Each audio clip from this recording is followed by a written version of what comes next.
Nous sommes samedi 16 février, il est très tôt dans l'arrière-pays grassois. Alors que le paysage nous livre un panorama tout à fait hivernal, un son rauque vient briser le silence montagnard.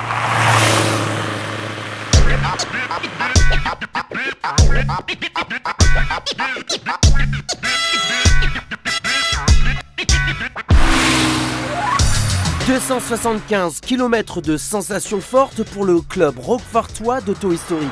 Tout d'abord, une première étape, Roquefort-les-Pins, Entrevaux, en passant par le col Saint-Raphaël. 150 km de montée, beaucoup de virages et étonnamment, quelques lignes droites permettent aux 64 participants slalomant les sapins de montrer que leur youngtimer en a encore sous le capot.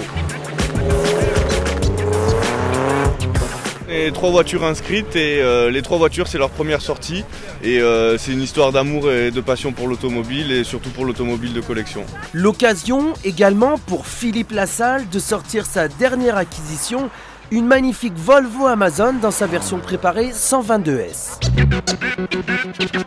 Pour la première fois avec la Volvo 122S qui appartenait à Richard Cus dans les années 80 et qui a été championne de France VHC avec Richard Cus comme pilote. Et c'est une voiture que j'ai acquise au mois d'octobre et j'ai effectivement en projet de faire plusieurs rallyes, comme en particulier le rallye Monte-Carlo historique. Seconde étape du col des Félines à Roquefort-les-Pins, 130 km de descente.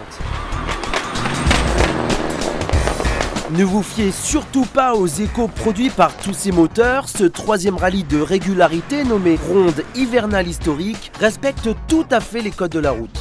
Même entre deux voitures lambda, les vieilles Lancia, berlinettes alpines et autres Triumph ne passent pas inaperçus. Malgré les secousses, le décor laisse perplexe, parole de pilote à l'unanimité. On n'a eu aucun souci avec la voiture, le paysage était très agréable quand on a eu le temps de le regarder parce qu'il fallait rester concentré à partir du moment où il y avait beaucoup de glace, de gravier et surtout beaucoup de pierres qui étaient au milieu de la route, qu'il a fallu éviter souvent.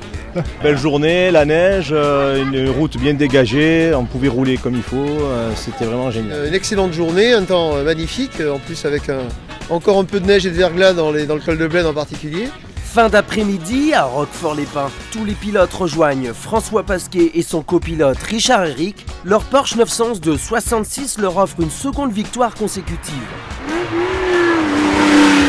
En attendant la 4e édition, on fait le plein pour le prochain rallye.